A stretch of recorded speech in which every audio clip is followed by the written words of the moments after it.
Hi T-SAT viewers, welcome to Marathon program. Today subject based on Indian polity and topics Finance Commission and Attorney General of India and Advocate General of సంబంధించి question మనం చేయబోతున్నాం ఈరోజు టాపిక్లో. So topic ఏంటంటే finance commission, attorney general and advocate general of India. So ప్రీవియస్గా మనం కొన్ని constitutional బాడీకి సంబంధించి క్వశ్చన్ చేయడం జరిగింది అండ్ దానికి ఒక కంటిన్యూషన్ క్లాసెస్ ఇవి. సో ఫినాన్స్ కమిషన్ మరియు అటార్నీ జనరల్ ఆఫ్ ఇండియా కూడా కాన్స్టిట్యూషనల్ బాడీ, సో గుర్తుపెట్టుకోండి. So first question, the Constitution of India authorizes the Parliament to determine the qualification of member of Finance Commission of India and the manner in which they should be selected. So in this regard, consider the following statement. So Constitution of India authorizes Parliament to determine qualification. ఎవరు సంబంధించిన qualification? Finance commission యొక్క of India సంబంధించిన qualification. So first ఏమి ఇచ్చారంటే the commission consist of 5 members including its chairperson. Second one, its chairperson necessarily should be an economist. Third one, its member are appointed from different fields such as finance, account, administration, judicial, etc. So మనం అడిగింది దేని topic దేనిపైన అంటే finance commission. So finance commission కాబట్టి chairperson ఎవరైతే ఉన్నారో finance commission chairperson, ఇప్పుడు 15th finance commission అంటే ఇప్పుడు రన్ అయ్యేది 2021 నుంచి 2026. ఎవరంటే N K Singh. So 15th finance commission chairperson ఎవరంటే ఎన్కే సింగ్. అయితే ఎవరైతే ఆ చైర్పర్సన్ ఉన్నారో నెసర్లీ షుడ్ బి అండ్ ఎకనామిస్ట్గా ఉండాలని ఇక్కడ ఇవ్వడం జరిగింది. అయితే ఇది ఇంపార్టెంట్ బిట్ గుర్తుపెట్టుకోండి. Chairperson of the Finance Commission of India should be a person having experience. దేంట్లో ఎక్స్పీరియన్స్ అనేది అంటే in public affairs, but there is no such compulsion that he should be an economist. So public affairs సంబంధించిన experience ఉండాలి, కానీ అతను ఎకనామిస్ట్గా ఉండాలనేది ఇక్కడ అంటే కాన్స్టిట్యూషన్ అనేది లేదు. సో ఆప్షన్ 2ని కనుక ఎలిమినేషన్ చేస్తే ఆప్షన్ 3 ఈజ్ అంటే C is the right answer of this question. అంటే the commission consist of 5 members. So 5 including its chairperson. And third statement ఏంటంటే ఎవరైతే మెంబర్స్ అపాయింట్మెంట్ ఉంటారో అంటే అపాయింట్మెంట్ అయి ఉంటారో ఫ్రమ్ డిఫరెంట్ ఫీల్డ్, అంటే కొంతమంది ఫినాన్స్లో అంటే 5 finance, account, administration and judicial సంబంధించింది. సో ఫినాన్స్ కమిషన్ వస్తే ఇప్పుడు ప్రజెంట్ ఏ కమిషన్ అంటే 15th ఫినాన్స్ కమిషన్ 2021 నుంచి 26. చైర్పర్సన్ ఎవరంటే ఎన్కే సింగ్. సో చైర్పర్సన్కి necessary should be and economist అనేది కాదు, ఎక్స్పీరియన్స్ ఉండాలంటే దేంటంటే ఎక్స్పీరియన్స్ ఇన్ పబ్లిక్ అఫైర్స్. ఇది మీరు గుర్తుపెట్టుకోండి. సో ఏదైతే ఈ ఫినాన్స్ కమిషన్ ఉందో కాంపోజిషన్ ఎంతమంది మెంబర్స్ అంటే 5 members including its chairperson. So option C అనేది right answer. Next question, the primary function of the Finance Commission in India is primary function Finance Commission in India ఏమి ఇచ్చారంటే distribute revenue between centre and state. ఏదైతే revenues ఉన్నాయో distribute అంటే centre మరియు state మధ్యలో అంటే distribute చేయడం సంబంధించి ఇచ్చారు మనకు primary function of finance commission. Second one ఏమో advise the president and financial matter. Third one advise the president and financial matter. And D ఏమో ఇది advise the prime minister and financial matter ఇది. And next D ఏమో allocate funds to various minister of the union and state government.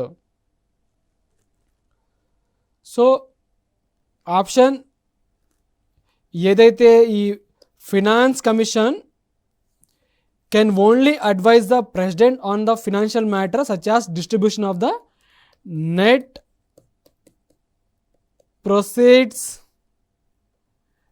proceeds of taxes between union and states. So option B అనేది right answer of this question.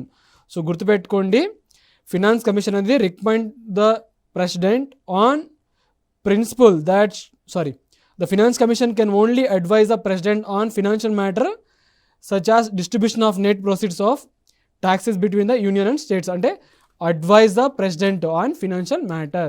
So option B అనేది correct. Next question. Which one of the following authorities recommend the principle governing the grants in aid of the revenues to the states out of the Consolidated Fund of India? Which one of the following authorities అంటే ఏ authority recommend చేయడం జరుగుతుంది related to principle governing the grants in aid of the revenues to the state of consolidated fund of India? Finance కమిషనా, లేకపోతే inter state కౌన్సిలా, లేకపోతే union ministry of ఫినాన్సా, లేకపోతే public account కమిటీనా? So finance commission recommends the president on the principle that should govern the grants in aid to the states by center. So మనం news పేపర్లో చూస్తుంటాం కదా, ఇప్పుడు కొన్ని స్టేట్స్కి గ్రాంట్స్ ఇవ్వడం అనేది జరుగుతుంది అనేది. సో ఎవరు రికమెండ్ చేస్తారంటే ఫినాన్స్ కమిషన్ అనేది రికమెండ్ చేస్తుంది. అది కూడా president on the principles that should govern the grants in aid to the states by centre. So centre కొన్ని స్టేట్స్కి గ్రాంట్స్ రూపంలో ఇవ్వడం జరుగుతుంది. ఎవరు అంటే ఏ కమిషన్ వల్ల రికమెండ్ చేస్తేనే గ్రాంట్స్ ఇవ్వడం జరుగుతుందంటే finance commission. So option A అనేది right answer. So finance commission recommend చేస్తేనే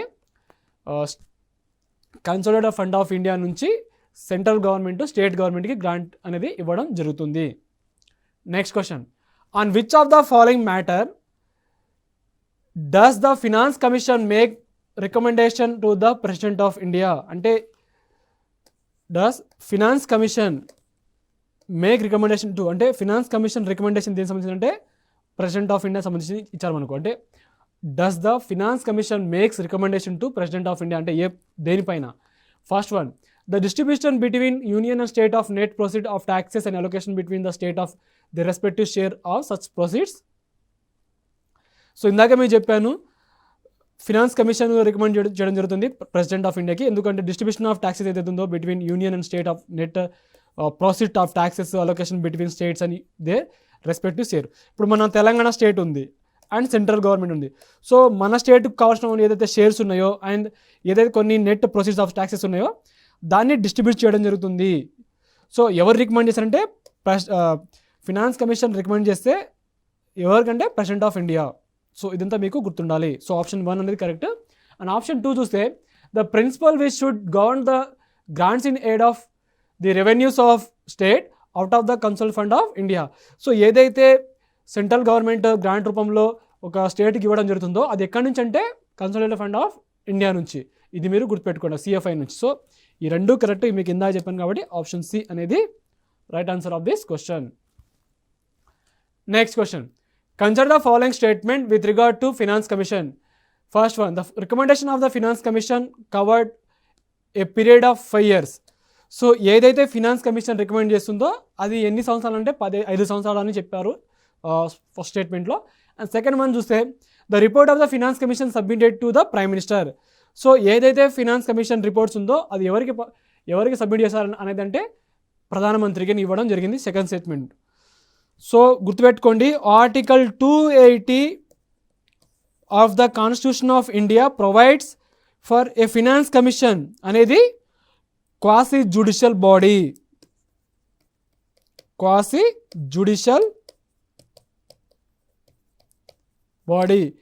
so it is constituted by the president of India every 5th year or at such earlier time has the consider necessary.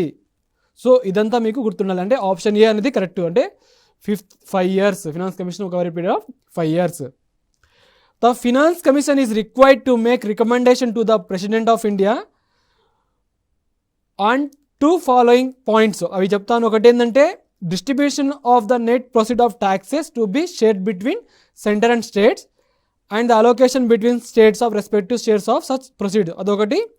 Second one ఏంటంటే principal that should govern the grant in aid to states by the centre. అది ఎక్కడి నుంచి అంటే consolidated fund of India. అంటే option 2 అనేది wrong. So A is the right answer of this question. So reports అనేది finance commission prime మినిస్టర్కి submit చేయడం అనేది కాదు. Next question, which one of the following expenditure is not charged on the consolidated fund of India?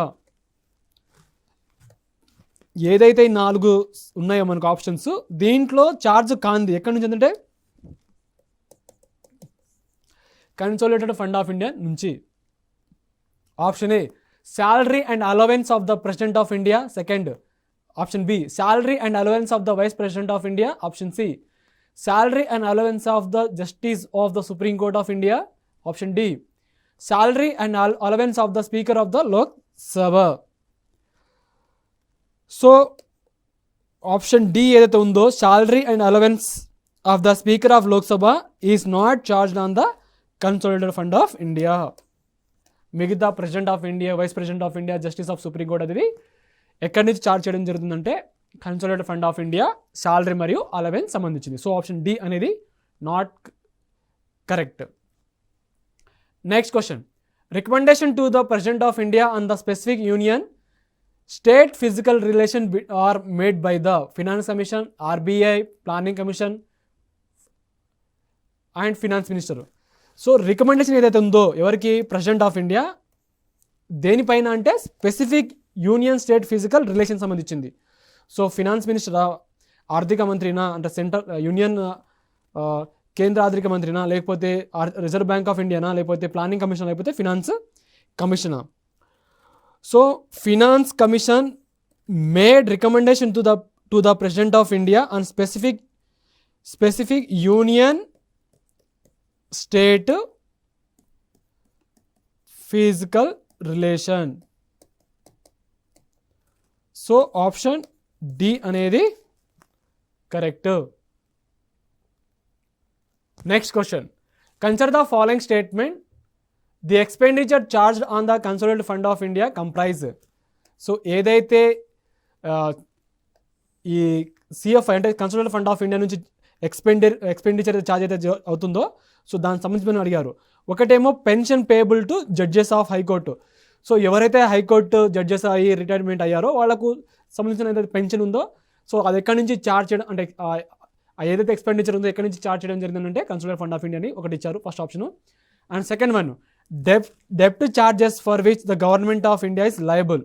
So ఏదైతే డెప్ట్ charges ఉన్నాయో దేనికి సంబంధించిందంటే government of India సంబంధించినది ఎక్కడి నుంచి పే చేస్తారంటే expenditure charge on the consolidated fund of India. Second statement ఇది. Third ఏమో salary, allowance, pension payable to CAG అంటే controller and auditor general of India. So ఈ 3 స్టేట్మెంట్ అనేది ఇవ్వడం జరిగింది. సో గుర్తుపెట్టుకోండి, ఇది చాలా ఇంపార్టెంట్. ఆర్టికల్ 1112 ఏదైతే ఉందో mention the expenditure charged on consolidated fund of India. So అందులో దేని సంబంధించిందంటే consolidated fund of India.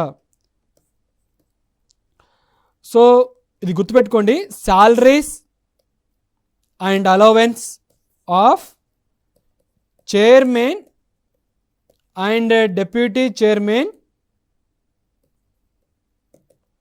Of council of state and speaker and deputy speaker of house of people. HOP అంటే house of people, COS అంటే centre of council. So ఇది గుర్తుపెట్టుకోండి, చాలా వరకు దీనిపైన మనకు అడిగే అవకాశం అనేది, council of state SO and cos అంటే ఏదైతే సాలరీస్ అంటే article 112 mention the expenditure charged on consolidated fund of India comprise the salaries. S అంటే సాలరీస్, ఏ అంటే allowance of the chairman and deputy chairman of council of state and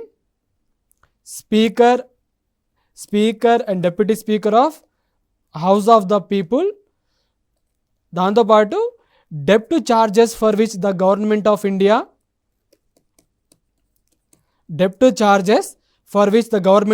is liable, and salaries and allowance and pension payable to or in respect of judges of Supreme Court. ఇంకోటి ఏంటంటే pensions payable to or in respect of judges of federal court అంటే high court సంబంధించింది. The pension payable to or in respect of judges of any high court. అయితే option A అనేది correct, ఎందుకంటే all correct. So salaries allowance ఏదైతే ఉందో ఎవరంటే chairperson and deputy chairperson of council of state అంటే Rajya Sabha.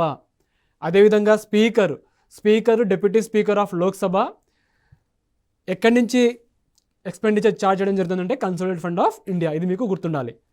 And salary allowance and pension payable to justice of supreme court and సిమిలర్గా judges of high court pension ఏదైతే ఉందో so ఎక్కడి నుంచి అంటే expenditure charge on the consolidated fund of India.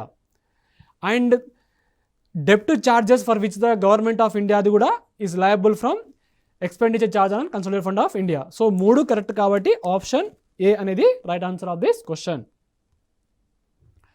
Next question, ఆ session ఇచ్చారు. The finance commission prescribe the framework for the working of planning commission.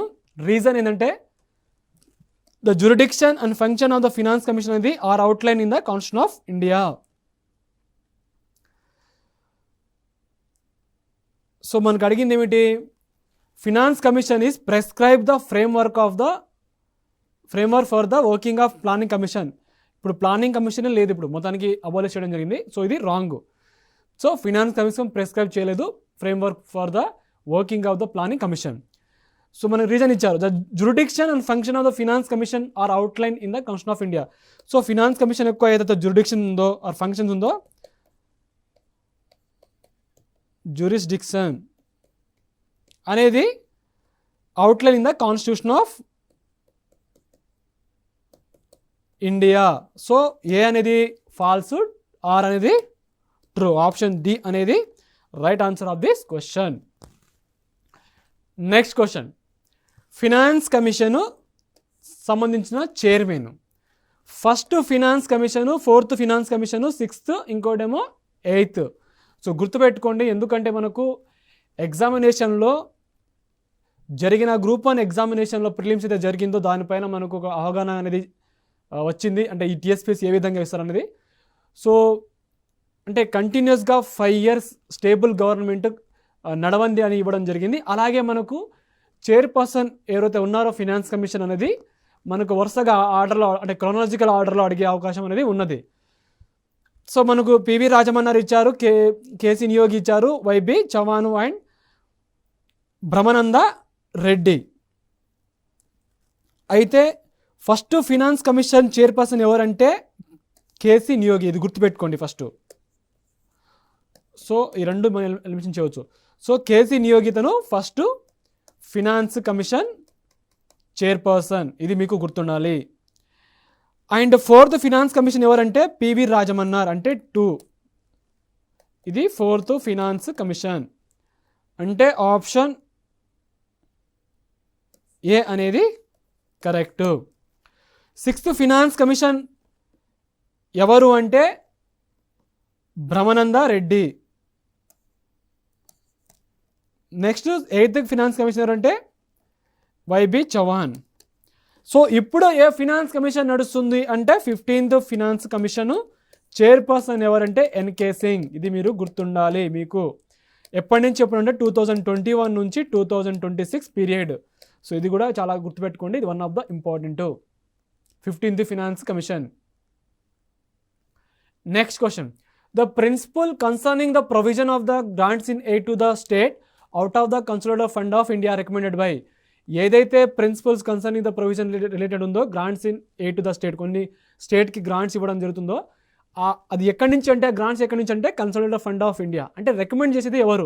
Planning కమిషనా, administrative reform కమిషనా, లేకపోతే finance కమిషనా, లేకపోతే పబ్లిక్ అకౌంట్ కమిటీ అని ఇవ్వడం జరిగింది. సో ఏంటంటే finance commission. So principle concerning the provision of the grants in aid to the states out of the consolidated fund of India recommended by the finance commission. So option C అనేది right answer of this question. Next question, finance commission సంబంధించి ఇచ్చారు మనకు question అనేది. And statement 1, the duty of the finance commission is to make recommendation as to the distribution of revenue resources between the union and state. ఇప్పుడు మన తెలంగాణ ఉంది, state. So మన Telangana state సంబంధించింది మరియు సెంట్రల్ గవర్నమెంట్ మధ్యలో ఏదైతే రెవెన్యూస్ ఉన్నాయో రిసోర్స్ అనేది దాన్ని డిస్ట్రిబ్యూట్ చేయడం అనమాట. ఎవరు చేస్తారంటే ఫినాన్స్ కమిషన్ అది రికమెండేషన్ చేయడం జరుగుతుంది. ఈ స్టేట్ సెంట్రల్ గవర్నమెంట్ ఇంత షేరు అండ్ స్టేట్ గవర్నమెంట్కి ఇంత షేర్ అనేది. సో ఇది స్టేట్మెంట్ మంది ఇవ్వడం జరిగింది. సెకండ్ వన్ ఏమో it is appointed every 5th year by the president of India. అంటే ఫినాన్స్ కమిషన్ అనేది 5 years term. So every 5th year ఏంటంటే ఎవరు నియమిస్తారంటే ప్రెసిడెంట్ ఆఫ్ ఇండియా అని ఇచ్చారు. Second one. And third one ఏమో it raises revenue for central financial transfer to the state. ఏదైతే revenues ఉన్నాయో for financial central financial transfer to స్టేట్కి. So ఏదో ఆ రెవెన్యూ అనేది సెంట్రల్ ఫినాన్షియల్ ట్రాన్స్ఫర్ టు స్టేట్కి ఇవ్వడం జరుగుతుందని మనకు థర్డ్ ఇచ్చారు. ఫోర్త్ వన్ ఏమో it borrows money from the market for central government to the state. So ఏదైతే మనీ బారో చేయడం జరుగుతుందో form of the market for central grants నుంచి స్టేట్ కని ఇవ్వడం జరిగింది. సో ఈ రెండు రాంగ్ అండి. Option A is the right answer of this question. Next question. Financial distribution between the union and the state takes place on the basis of the recommendation of which of the following. So union మరియు state సంబంధించి ఏదైతుందో financial distribution అనేది on the basis of recommendation. దేని అంటే ఏ recommendation through అంటే finance commission, planning commission, లేకపోతే national development council, లేదా inter state council. So finance commission is constituted by the president under article 280 of the constitution. Mainly ఏంటంటే to give its recommendation on distribution of tax revenue. Distribution of tax revenue between union and states and among the states themselves. So option C అనేది right answer of this question. So finance commission అనేది recommend చేయడం జరుగుతుంది. దేనికి సంబంధించి అంటే financial distribution union మరియు state సంబంధించింది. Next question. Which among the following function as a coordinator between planning commission and state government? So National Integration Council, Finance Commission, National Development Council and none of the above. So ఈ మూడు దాంట్లో ఏ function అంటే దేనికి సంబంధించిన functions as a coordinate అంటే planning commission మరియు state గవర్నమెంట్కి coordinate చేసే ఏదో అంటే ఈ మూడు దాంట్లో ఏదైతే ఈ మూడు కౌన్సిల్ ఏదైతే ఉందో అంటే ఒక 2 కౌన్సిల్ ఉన్న ఒకటి కమిషన్ ఉంది. అయితే దేని యొక్క function coordinate between planning commission and state government. So ఎవరికి సంబంధించింది అంటే national development council. So national development council coordinate between union government, the planning commission and state government. So ఇప్పుడు ప్లానింగ్ కమిషన్ ఏదైతే ఉందో దీన్ని అబాలిష్ చేయడం జరిగింది కాబట్టి ఇది మామూలుగా గుర్తుపెట్టుకోండి. సో మనకు ఒకవేళ కనుక ఇస్తే దీనిపైన కూడా అడిగే అవకాశం ఉన్నది. So next question. Consider the following qualification with respect to finance commission. So finance commission సంబంధించిన క్వాలిఫికేషన్ మనకు అడగడం జరిగింది. ఫస్ట్ వన్ ఏమో a judge of high court or one qualified to be the appointment as one. So ఎవరైతే judge of high court ఉంటారో so వాళ్ళు కూడా eligible for qualification of finance commission ఇవ్వడం జరిగింది first one. And second one ఏమో a person who has a specialized knowledge of finance and account of the government. So ఎవరైతే ఓ పర్సన్కి కనుక స్పెషలైజ్డ్ నాలెడ్జ్ ఉంటో రిలేటెడ్ టు ఫినాన్స్ మరియు account మీద ఉంటే అతను eligible for qualification of finance commission ఇవ్వడం జరిగింది. Third one a person who has wide experience in financial matter and in administration. So అడ్మినిస్ట్రేషన్తో పాటు ఫినాన్షియల్ మ్యాటర్ కనుక అతను ఎక్స్పీరియన్స్ ఉంటే ఆ పర్సన్ అంటే వైడ్ ఎక్స్పీరియన్స్ ఉంటే అతను eligible for qualification to the finance commission. Fourth one a person who has special knowledge of economics. So ఎవరికైతే స్పెషల్ నాలెడ్జ్ ఎకనామిక్స్ ఉంటే అతను కూడా క్వాలిఫికేషన్కి అతనికి అర్హత ఉందన్నమాట ఫినాన్స్ కమిషన్. ఇదొక క్వాలిఫికేషన్ అని. సో గుర్తుపెట్టుకోండి క్వాలిఫికేషన్ గురించి చెప్తాను. Finance commission of India includes ఒకటేంటంటే judge of high court or one qualified to be appointed as one. ఇది మీరు గుర్తుపెట్టుకోవాలి ఫస్ట్ వన్.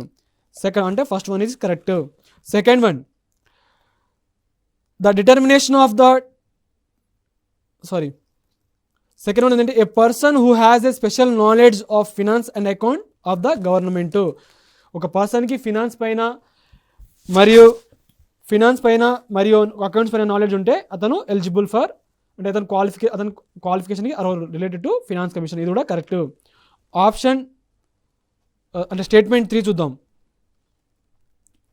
ఏదైతే థర్డ్ స్టేట్మెంట్ ఉందో, a person who has wide experience in financial matter in administration. So ఇది కూడా qualification related to with respect to finance commission. ఈ 3 correct కాబట్టి option.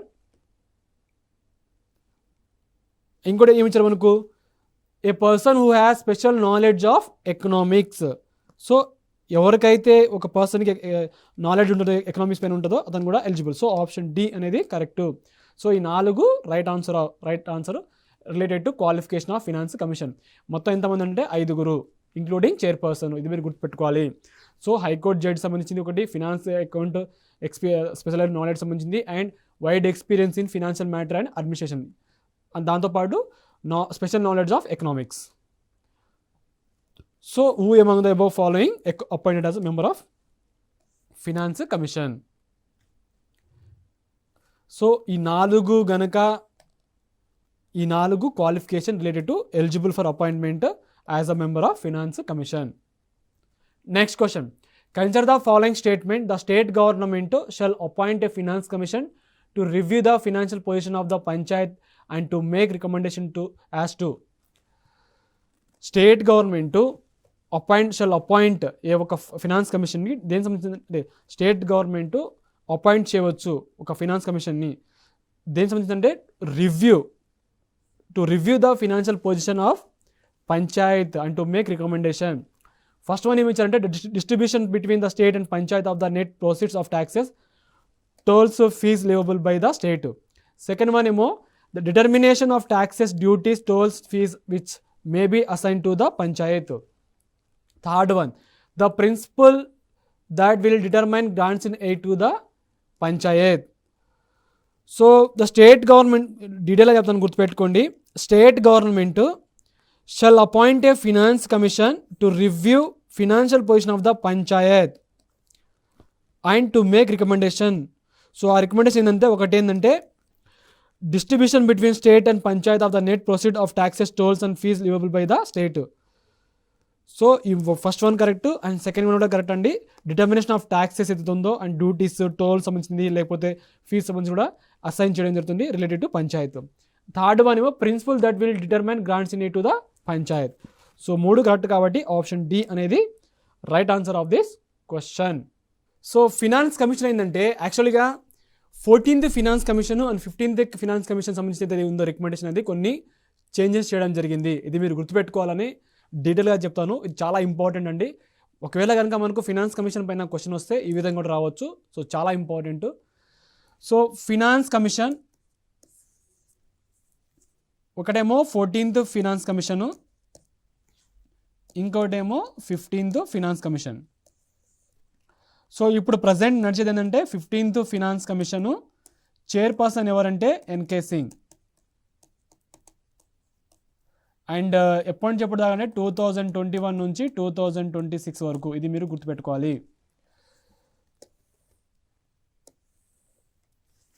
అయితే కొన్ని గుర్తుపెట్టుకోండి, ఇవి చాలా ఇంపార్టెంట్ ఇప్పుడు చెప్పేది చాలా, ఎందుకంటే అడిగే అవకాశం ఎక్కువ ఉంది. సో మొత్తం 100 పాయింట్స్ అండి, టోటల్ 100. అయితే ఏదైతే అంటే ఈ రెవెన్యూ షేర్స్ ఉందో దానికి సంబంధించి నేను చెప్పడం జరుగుతుంది. సో ఫస్ట్ దేనిపైన అంటే ఇన్కమ్ డిస్టెన్స్. అంటే distance of state income from, ఏదైతే డిస్టెన్స్ ఆఫ్ స్టేట్స్ యొక్క ఇన్కమ్ ఉందో from state with highest income, అంటే లోయెస్ట్ ఇన్కమ్ నుంచి highest income. So income distance సంబంధించింది 15th ఫినాన్స్ కమిషన్లో ఎంత ఇవ్వడం జరిగిందంటే 50. ఇప్పుడు ఎంత అంటే 45%. ఆర్ పాయింట్ లేక రాసుకోండి, పర్సంటేజ్ కాకుండా పాయింట్స్ జస్ట్, అంటే ఇక్కడ తగ్గించడం జరిగింది. మళ్ళీ చెప్తాను మీకు.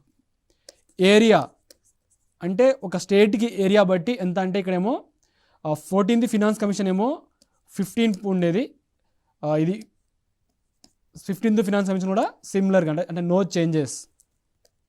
Third one population. A population based ప్రకారం అంటే 1971. సో 1917 ఏదైతే పాపులేషన్ ఉందో జనాభా లెక్కల ప్రకారము ఇది ఎంత అంటే 14th ఫినాన్స్ కమిషన్ అప్పుడు 7.5. ఇప్పుడు దీన్ని రిమూవ్ చేయడం జరిగింది. నెక్స్ట్ ఫోర్త్ వన్ పాపులేషను ఇప్పుడు ఏ సెన్సస్ అంటే 2011 సెన్సస్ ప్రకారము 14th finance commission 15th finance commission ఇవన్నీ రికమెండేషన్ గుర్తుపెట్టుకోండి. ఇది ఎక్కడ అంటే ఏంటంటే 10, 15th ఫినాన్స్ కమిషన్ అంటే 15. అంటే ఏదైతే స్టేట్స్ పాపులేషన్ కనుక కంట్రోల్ చేసుకుంటే అంటే ఫర్టిలిటీ రేట్ కంట్రోల్ చేసుకుంటే ఆ పెర్ఫార్మెన్స్ వైజ్ దాన్ని బట్టి ఇన్కమ్ అనేది డిస్ట్రిబ్యూట్ చేయడం జరుగుతుంది, అంటే రెవెన్యూ సంబంధించింది. ఫిఫ్త్ ఇది డెమోగ్రాఫిక్ పర్ఫార్మెన్స్ అంటే ఇందులో వస్తుందండి. ఇది 14th ఫినాన్స్ కమిషన్లో లేదు, బట్ 12.5 అనేది 15th ఫినాన్స్ కమిషన్లో యాడ్ చేయడం జరిగింది. ఇదే ఏదైతే ఫర్టిలిటీ రేట్ని తగ్గిస్తారో ఆ స్టేట్ పెర్ఫార్మెన్స్ అంటే ఫర్టిలిటీ రేట్ తగ్గిస్తారో ఆ స్టేట్ పెర్ఫార్మెన్స్ బట్టి ఏదైతే ఈ డెమోగ్రఫిక్ పర్ఫార్మెన్స్ అనేది స్టేట్ బట్టి రెవెన్యూ అనేది డిస్ట్రిబ్యూట్ చేయడం జరుగుతుంది. సో ఇది 5th one. 6th one forest cover. So 14th finance commission ఇది లేదు, బట్ 15th ఫినాన్స్ కమిషన్ దీన్ని యాడ్ చేయడం జరిగింది. ఎంత అంటే 10. 7th forest and ecology. So forest and ecology. So forest ecology ఏంటంటే 14th ఫినాన్స్ కమిషన్ లేదు, బట్ 15th ఫినాన్స్ కమిషన్ ఏమో 10 ఉందండి. అదేవిధంగా forest cover in 14th finance commission ఎంత అంటే 7.5. ఇది 15th ఫినాన్స్ కమిషన్లో లేదు. Next tax and physical efforts. 14th finance commission and 15th finance commission ఇవన్నీ రికమెండేషన్ గుర్తుపెట్టుకోండి. So tax and physical efforts ఏంటంటే ఇది 14th ఫినాన్స్ కమిషన్ లేదు, బట్ 2.5. సో మొత్తం ఎంత అండి 100, ఇక్కడేమో 100 అంటే 100%. మీరు పర్సెంట్ తీసుకున్న నో ప్రాబ్లం, ఆర్ పాయింట్ రూపంలో క్యాలిక్యులేట్ చేసినా ఏం కాదు. సో ఇప్పుడు మీరు గుర్తుపెట్టుకోవాల్సింది ఏంటంటే ఇది చాలా ఇంపార్టెంట్, ఇప్పుడు గుర్తుపెట్టుకోండి. ఒకటి ఇన్కమ్ డిక్లరేషన్ ఏదైతే ఉందో ఇది ఇక్కడ 15th ఫినాన్స్ కమిషన్లో తగ్గిందండి. అప్పుడు 50 పాయింట్స్ ఉండే, ఇప్పుడేమో 45. ఏరియా చూస్తే ఇది ఒక్కటే అన్చేంజ్ అంటే బ్యాలెన్స్గా ఉంది, సిమిలర్. సో ఇది మీకు గుర్తుండాలి. ఏదైతే పాపులేషన్ జనాభా 1971 ప్రకారం ఉందో అది 14th ఫినాన్స్ కమిషన్లో ఉంది, బట్ ఇక్కడేమో లేదు. అంటే 15th ఫినాన్స్ కమిషన్లో రికమెండ్ చేయలేదు. పాపులేషన్ అంటే 1971 సెన్సస్ ఏదైతే ఉందో ఆ పాపులేషన్ దాన్ని రికమెండ్ అనేది 15th ఫినాన్స్ కమిషన్ అనేది చేయలేదు. ఇది మీరు గుర్తుపెట్టుకోవాలి. నెక్స్ట్ ఏదైతే పాపులేషన్ సెన్సస్ ఉందో 2011 సంబంధించి ఏదైతే ఉందో 14th ఫినాన్స్ కమిషన్ అనేది 10% ఉంటే 15th ఫినాన్స్ కమిషన్ ఏమో 5% పెరిగింది, అంటే 5 పాయింట్స్ అనేది పెరిగింది. సో ఇది ఇక్కడ ఇంక్రీజ్, ఇది మీరు గుర్తుపెట్టుకోవాలి. అండ్ ఇంకోటిది డెమోగ్రఫీ పెర్ఫార్మెన్స్ అనేది లేదు 14th ఫినాన్స్ కమిషన్లో. ఏదైతే స్టేట్స్ కనుక ఒక స్టేట్ కనుక మన తెలంగాణ స్టేట్ ఉంది, ఫర్టిలిటీ రేట్ కనుక పెర్ఫార్మెన్స్ తగ్గిస్తే సో అంటే డెమోగ్రాఫిక్ పెర్ఫార్మెన్స్ బట్టి రెవెన్యూ అనేది డిస్ట్రిబ్యూట్ చేయడం జరుగుతుంది. సో ఇక్కడ ఎంత ఉంది 12.5. ఇంకోటి ఫారెస్ట్ కవర్ అనేది 14th ఫినాన్స్ కమిషన్లో ఉంటే 15th ఫినాన్స్ కమిషన్లో లేదు. సో ఇది మీరు గుర్తుపెట్టుకోవాలి. ఫారెస్ట్ అండ్ ఎకాలజీ ఏమో 14th ఫినాన్స్ కమిషన్ లేకపోతే 15th యాడ్ చేయడం జరిగింది. సో ఇది గుర్తుపెట్టుకోవాలి. అండ్ 14th ఫినాన్స్ కమిషన్లో ట్యాక్స్ అండ్ ఫిజికల్ ఎఫర్ట్స్ అనేది లేదు, బట్ 2.5 అనేది యాడ్ చేయడం జరిగింది related to 15th finance commission. So ఇవి అన్నీ ఇంపార్టెంట్ గుర్తుపెట్టుకోండి. అండ్ చాలా మనకు ఫినాన్స్ కమిషన్ వస్తే దీనిపైన కూడా అడిగే అవకాశం అనేది ఉన్నది. అంటే 14th ఫినాన్స్ కమిషన్ ఏ రికమెండేషన్ లేదు, అంటే 15th ఫినాన్స్ కమిషన్లో ఏమి ఇంక్లూడ్ చేశారనేది రావడం జరుగుతుంది. సో 15th ఫినాన్స్ కమిషన్లో ఇంక్లూడ్ చేసిందంటే ట్యాక్స్ మరియు ఫిజికల్ ఎఫర్ట్స్ ఒకటి, అండ్ దాంతోపాటు ట్యాక్స్ అండ్ ఫిజికల్ ఎఫర్ట్స్ ఒకటి అంటే 15th ఫినాన్స్ కమిషన్లో యాడ్ చేసింది. అండ్ దాంతోపాటు ఫారెస్ట్ అండ్ ఎకాలజీ ఒకటి యాడ్ చేశారు, అండ్ డెమోగ్రాఫిక్ పర్ఫార్మెన్స్. సో ఈ 3 అనేది 15th ఫినాన్స్ కమిషన్లో యాడ్ చేయడం జరిగింది. అయితే సిమిలర్గా ఉందంటే ఒకటి ఏరియా. సో ఇదంతా ఇంపార్టెంట్ సంబంధించిందంటే ఫినాన్స్ కమిషన్ సంబంధించింది. అది కూడా 15th ఫినాన్స్ కమిషన్ చెప్పాను, చైర్మన్ కూడా చెప్పాను, అనే ఆర్టికల్ కూడా మీకు డిస్కస్ చేయడం జరిగింది. సో నెక్స్ట్ టాపిక్ ఏంటంటే attorney general and advocate general సంబంధించింది. సో ఇందులో first question, who is the first law officer of the government of India? చాలా వరకు ఏంటంటే మొట్టమొదటి లా ఆఫీసర్ ఎవరైనా అడుగుతుంటారు. సో చాలా వరకు ఏంటంటే మనకు ఎగ్జామినేషన్ కూడా ఈ టైప్ ఆఫ్ బిట్ రావడం జరుగుతుంది. So first law officer of the government of India ఎవరు అడిగారు కాబట్టి option A chief justice of India, union law minister, attorney general of India, DMO, law secretary.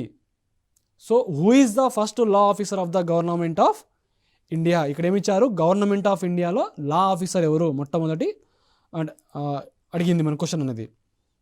So ఎవరంటే attorney general of India AGI. So Attorney General of India is the first law officer of the government of India. So option C is the right answer of this question. Next question, who among the following hold his office at the pleasure of president? So manu chairman of UPSC ఇచ్చారు, and Attorney General of India ఇచ్చారు, and Speaker of Lok Sabha, and Comptroller and Auditor General of India. అంటే ఎవరు తన ఆఫీస్ని with pleasure of president hold చేయడం జరుగుతుందని ఇచ్చారు. So who among the following hold his office at the pleasure of the president? So ఎవరు అంటే attorney general of India. So the term of office of AG is not fixed. So ఇతను ఒక term అనేది fix చేయలేదు, ఇది మీరు గుర్తుపెట్టుకోవాలి. So term of office of attorney general is not fixed by the constitution. Further the constitutional does not contain the procedure and grounds for is removal. ఇంకోటి ఏంటంటే ఇతను ఒక రిమూవల్ సంబంధించి కూడా కాన్స్టిట్యూషన్లో ప్రొసీజర్ అనేది లేదు. He holds office during the pleasure of president. ఇది చాలా ఇంపార్టెంట్, మస్తు సార్లు బిట్ వచ్చింది. సో గుర్తుపెట్టుకోండి, ఆప్షన్ బి అనేది right answer of this question. So attorney general of India అతని టర్మ్ అనేది లేదు, అతని రిమూవ్ చేయాలంటే ప్రొసీజర్ అనేది లేదు, but attorney general of India holds his office at the pleasure of president. ఇదొకటి మీరు గుర్తుపెట్టుకోవాలి. ఇంకోటి ఏంటంటే AGI అతను first law officer of government of India. Next question, who among the following can attend the meetings of the both the houses of parliament while being not a member of either of houses? So ఇప్పుడు పార్లమెంట్లో అంటే both Lok Sabha మరియు రాజ్యసభలో సమావేశాలు జరుగుతుంటే ఆ సమావేశాల్లో కనుక పాల్గొనాలనుకుంటే ఈ నలుగురు ఇచ్చారు అనుకోండి, solicitor general of India, vice president of India, controller and auditor general of India, and attorney general of India. అయితే ఎవరు అటెండ్ అవ్వాల్సి ఇచ్చారు అంటే మీటింగ్ సంబంధించి ఏదైతే ఉందో బోత్ హౌస్ ఆఫ్ పార్లమెంటు, అది కూడా. ఇంకోటి ఏంటంటే ఏదైతే పార్లమెంట్ ఉందో లోక్సభ రాజ్యసభలో అతను మళ్ళీ మెంబర్ కూడా కాదు, మరి అతను మెంబర్ కాదు, కాకపోతే ఆ సమావేశాలతో పాల్గొనవచ్చు. సో ఎవరంటే auditor general of India. So he has the right to speak. గుర్తుపెట్టుకోండి, ఇది important. Right to speak, to take part in the proceedings of both the houses of parliament or their joint sitting. So joint సిట్టింగ్లో కూడా ఇతను participate చేయవచ్చు, and ప్రొసీడింగ్స్లో కూడా participate చేయవచ్చు. ఎవరంటే attorney general of India. ఇంకోటి ఏంటంటే అతనికి రైట్ టు స్పీక్ అనే attorney general of India parliament సమావేశంలో అతను మాట్లాడే హక్కు కూడా కలిగి ఉన్నారు. ఎవరంటే attorney general of India. So option D అనేది right answer of this question. Next question, who advise the government of India and legal matters. So government of India సంబంధించిన ఏమైనా లీగల్ మ్యాటర్స్ ఏమైనా కావాల్సిన ఏమైనా ఉంటే, అంటే లీగల్ మ్యాటర్ సంబంధించింది కనుక ఉంటే, లీగల్ మ్యాటర్ సంబంధించిన ఉంటే గవర్నమెంట్ ఆఫ్ ఇండియాకి ఎవరు అడ్వైస్ ఇవ్వడం జరుగుతుంది? Attorney general, chief justice of supreme court, chairman of law commission of India, none of the above. So ఎవరు ఇస్తారంటే attorney general. So attorney general of India appointed by the president. ఎవరు appoint చేశారంటే appointed by president. But attorney general of India ఎవరికి advice ఇస్తారంటే, so ఇది మీరు గుర్తుపెట్టుకోవాల్సింది చాలా important. Attorney general of India appointed by president advises to the government of India in legal matters. So ఇది మీరు గుర్తుపెట్టుకోవాలి. సో ఆప్షన్ ఏ అనేది right answer of this question. Next question, the attorney general of India is appointed by president upon the recommendation of the Chief Justice of Supreme Court. Second one, the Attorney General of India has the right to speak in the parliament but he can't vote. మీకు already ఇందాకే చెప్పాను, రాష్ట్రపతి attorney general of ఇండియాని అతన్ని నియమించడం జరుగుతుంది. So ఇక్కడ ఏమి ఇచ్చారంటే, ఇక్కడ దాకా ఓకే కరెక్టే ఉంది, అపాయింటెడ్ బై ద ప్రెసిడెంట్ అని. అది కూడా ఇంకోటి ఏంటంటే recommendation of the CJI of supreme court. So supreme court chief justice of India ఎవరైతే ఉన్నారో అతను రికమెండ్ చేస్తేనే అటార్నీ జనరల్ ఆఫ్ ఇండియాగా ఒక అతన్ని అపాయింట్మెంట్ చేయడం జరుగుతుంది. ఎవరంటే ప్రెసిడెంట్. సో ఇది రాంగ్ అండి, గుర్తుపెట్టుకోండి. సో ఇది తరచుగా ఎగ్జామినేషన్ అడుగుతుంటారు కాబట్టి గుర్తుపెట్టుకోండి. The proposal for appointment of law officer, అందులో attorney general of India, solicitor general of India, గుర్తుపెట్టుకోండి important, is sent to the appointment committee of cabinet for its approval. ఎవరికంటే క్యాబినెట్ అప్రూవల్ కోసము. So on the recommendation of cabinet the president appoints attorney general. So మీరు గుర్తుపెట్టుకోవాల్సింది ఏంటంటే, ఇప్పుడు ఒక పర్సన్ని కనుక అటార్నీ జనరల్ ఆఫ్ ఇండియా కనుక అతని అపాయింట్మెంట్ చేయాలనుకుంటే క్యాబినెట్ కమిటీ రికమెండ్ చేయడం జరుగుతుంది. సో క్యాబినెట్ కమిటీ కనుక అతన్ని కనుక అప్రూవ్ చేస్తేనే, ఆ అప్రూవ్ తర్వాత ప్రెసిడెంట్కి క్యాబినెట్ కమిటీ రికమెండ్ చేస్తుంది ఆ పర్సన్ని CJIగా అటార్నీ జనరల్ ఆఫ్ ఇండియాగా అపాయింట్ చేయడం అని. So attorney general of India ఎవరు నియమిస్తారంటే రాష్ట్రపతి గారు.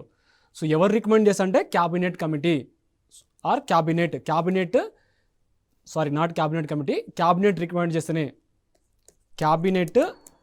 రికమెండ్ చేస్తేనే అతని అటార్నీ జనరల్ ఆఫ్ ఇండియాగా అపాయింట్మెంట్ చేయడం జరుగుతుంది. సో ఆప్షన్ స్టేట్మెంట్ 1 అనేది రాంగ్. సెకండ్ ఏమి ఇచ్చారు, attorney general of India has the right to speak in the parliament. So parliament session జరుగుతున్నప్పుడు ఆర్ జాయింట్ సిట్టింగ్ జరుగుతున్నప్పుడు ఏంటంటే అటార్నీ జనరల్ ఆఫ్ ఇండియా అతను పార్టిసిపేట్ చేయవచ్చు.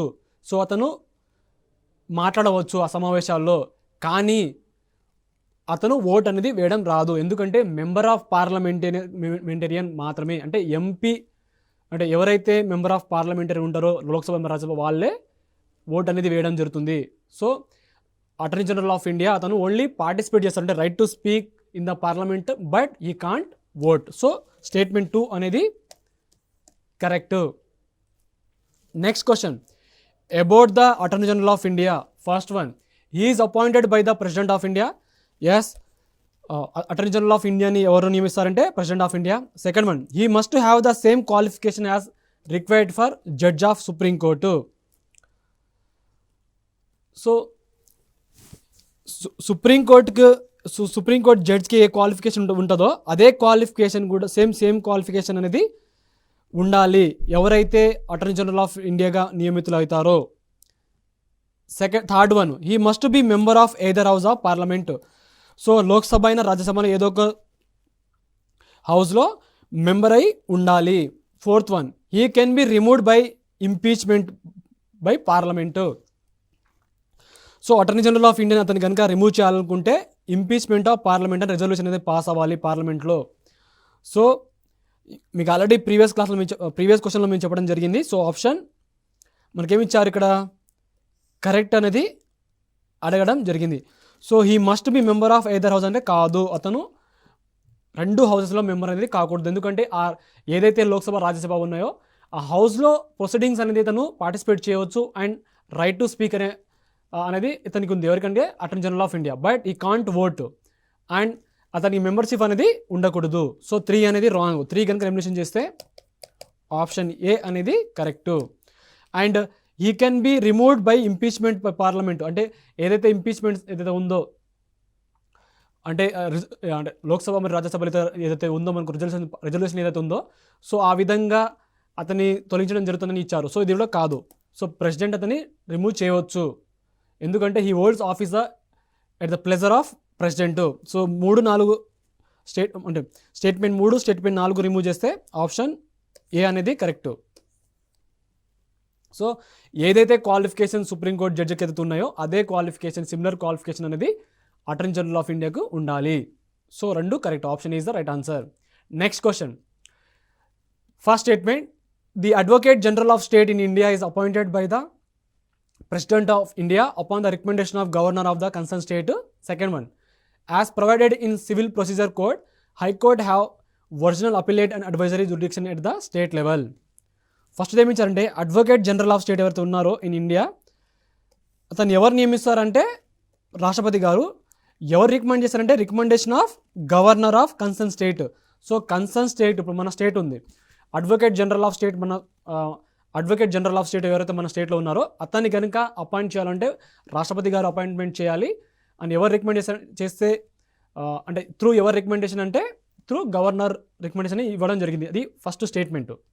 Second one, provided civil procedure ఎవరైతే అంటే ఏదైతే అడ్వకేట్ జనరల్ ఆఫ్ స్టేట్ ఉందో as provided in civil procedure code high court have original appellate మరియు advice jurisdiction at the state level ఇవ్వడం జరిగింది. ఈ 2 స్టేట్మెంట్. అయితే ఈ 2 రాంగ్ అండి. ఎందుకంటే article 165 advocate general of state the governor of each state shall appoint a person who is qualified to B appoint A judge of high court.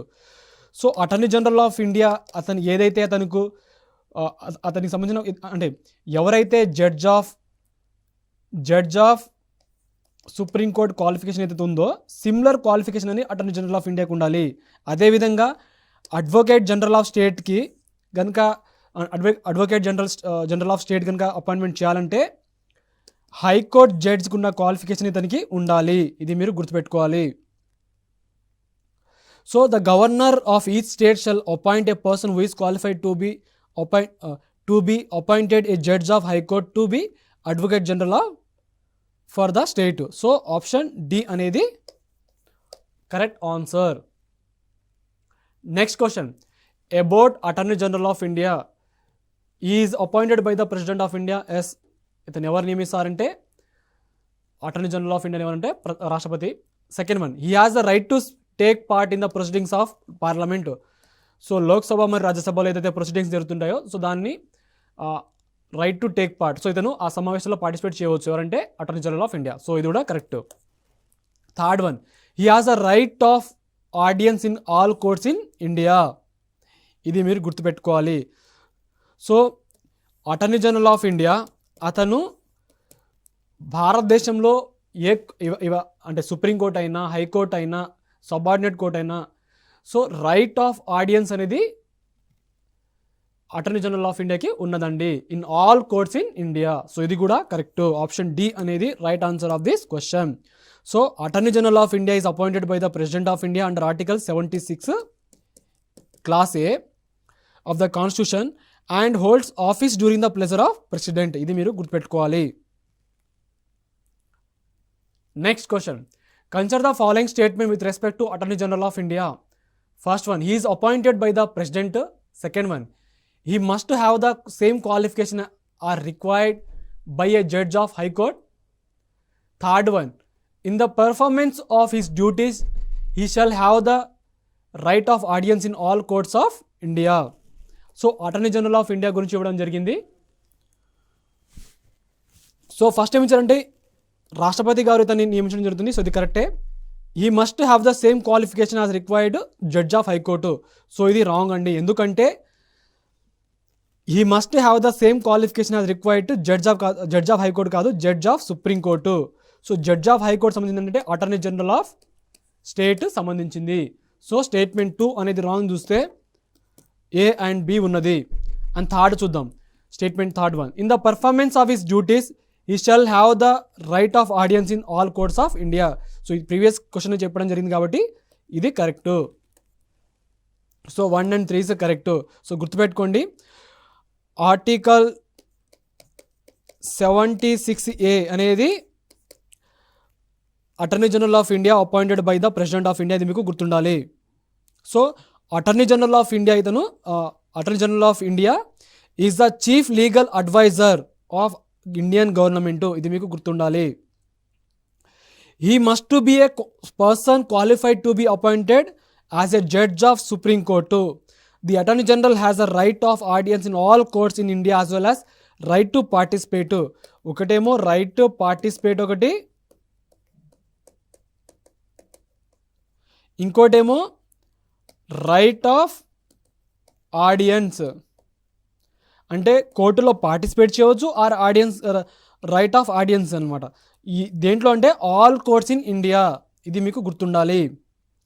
So the attorney general has the right of audience in all courts in India as well as right to participate in the proceedings of the parliament. Proceedings of the parliament. He holds office during the pleasure of president. So option B అనేది correct. Next question, which one of the following has the right to address the parliament. So ఈ 4 దాంట్లో ఎవరు పార్లమెంట్లో address చేయవచ్చు, ఆ రైట్కి ఎవరికి ఉన్నది? Attorney general of India, election commissioner of India, chief justice of India, national security adviser. So ఎవరికి ఉందంటే attorney general of India may speak in parliament and can take part in proceedings without having right to vote. So ఇతనికి right to vote అనేది లేదు, కానీ remaining ఇతను ఆ పార్లమెంట్లో ఏదైతే ప్రొసీడింగ్స్ ఉంటాయి దాంట్లో పార్టిసిపేట్ చేయవచ్చు అండ్ అడ్రస్ కూడా చేయవచ్చు. ఎవరంటే attorney general of India. Next question, which officer of the government of India has the right to take part in proceedings of parliament of India even though he is not a member. So పార్లమెంట్లో అతను మెంబర్గా కాకుండా కూడా ఒక officer, అంటే ఏదైతే ఈ 4 దాంట్లో ఉందో ఈ 4 ఆప్షన్స్ ఉందో, సో ఈ 4 ఆప్షన్లో officer of government of India has the right to take part in the president parliament of Indian even though he is not a member. ఎవరంటే attorney general of India. Attorney general of India has the right to take part in the proceedings of Parliament of India even though he is not a member. So option B అనేది correct. Next question అడిగింది not correct about attorney general of India. So the president appoint a person who is qualified to be A judge of high court. So the president appoints A person who is qualified to be A judge of high court. ఇందాక మీకు చెప్పాను మీకు supreme court అండి, ఇది not high court. So statement 1 అనేది wrong. Second one, he has the right to audience in all courts of country. So all courts of country ఇతనికి right to audience అనేది ఉన్నది. ఎవరికంటే attorney general of India. But మనం అడిగింది ఏమిటి ఇక్కడ? Not correct. So ఇది మీరు గుర్తుపెట్టుకోవాలి. So first one not correct and second one ఏమో కరెక్ట్ అండి. అండ్ థర్డ్ వన్ చూస్తే he has the right to take part in proceedings of Lok Sabha and Rajya Sabha. So ఇది కూడా కరెక్ట్. బట్ మనం అడిగింది not correct about the attorney general of India. So fourth one ఏంటంటే he has a fixed tenure. మీకు already చెప్పాను, ఇతని tenure అనేది ఫిక్స్గా లేదు ఎవరికంటే attorney general of India. So 1 and 4, so ఈ 2 ఆప్షన్ ఏ అనేది not correct about the attorney general of India సంబంధించిన ఆన్సరు. సో గుర్తుపెట్టుకోండి, ఇది చాలా ఇంపార్టెంట్. సో ఇప్పుడు దాకా మనం ఈ క్లాస్లో ఫినాన్స్ కమిషన్ సంబంధించి నేర్చుకున్నాము. సో మీకు చెప్పాను 15th ఫినాన్స్ కమిషన్ చైర్పర్సన్ ఎవరంటే ఎన్కే సింగ్ అని. అండ్ దాంతోపాటు పీరియడ్ ఏంటంటే ఏదైతే ఉందో 2021 నుంచి 2026 మధ్యలో. సో ఇది మీరు గుర్తుపెట్టుకోవాలి. అండ్ కొన్ని రికమెండేషన్ ఏదైతే ఉందో అంటే 14th finance commission and 15th finance commission మధ్య డిఫరెన్స్ ఏదైతే ఉందో అది మీరు కొంచెం బాగా రివిజన్ చేసుకోండి, చాలా ఇంపార్టెంట్ కూడా. సో ఇది నేను చెప్పడం జరిగింది. And attorney general of India and advocate general of state సంబంధించి ఏదైతే ఉందో సో అది కూడా మీకు ఈ క్లాస్లో మనం నేర్చుకున్నాము క్వశ్చన్ రూపంలో. సో ఇది చాలా ఇంపార్టెంట్, ఎందుకంటే ఇప్పుడు కోర్టు ప్రొసీడింగ్స్ అంటే ఇప్పుడు స్టేట్ గవర్నమెంట్ నుంచి కనుక ఏమైనా ఏదైతే లీగల్ మ్యాటర్స్ ఉంటో అదేమో అడ్వకేట్ జనరల్ ఆఫ్ స్టేట్ అతను కోర్టులో ప్రొసీడింగ్స్లో పార్టిసిపేట్ చేయడం జరుగుతుంది. అండ్ ఏదైతే సెంట్రల్ గవర్నమెంట్ సంబంధించిన ఏదైనా లీగల్ మ్యాటర్స్ ఉంటుందో సో దాన్ని అటార్నీ జనరల్ ఆఫ్ ఇండియా అతను పార్టిసిపేట్ చేయడం జరుగుతుంది, అంటే ఏదైతే దానికి సంబంధించి అతను పార్టిసిపేట్ చేయడం జరుగుతుంది. సో ఇదంతా finance commission and attorney general of India and advocate general of state సంబంధించిన క్వశ్చన్స్ ఇవి. సో అందరికీ all the best and thanks for watching this programme.